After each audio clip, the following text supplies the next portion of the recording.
G'day, here's 3 pieces of seam opal from Lightning Ridge, rules in millimetres, materials being wetted.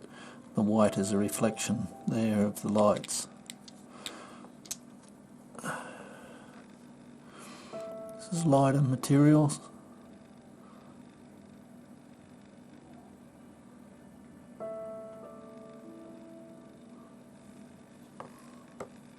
Fortunately it's on a lighter base, so it's not going to be classed as black opal, although it's from the black opal country. This is more a crystal piece, but quite a large piece. And this piece is the largest piece by far.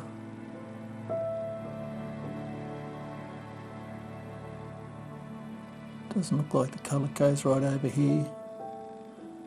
As you can see here, it's poking through a couple of spots. And that's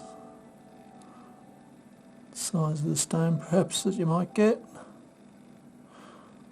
I'm only surmising, I can't see inside it.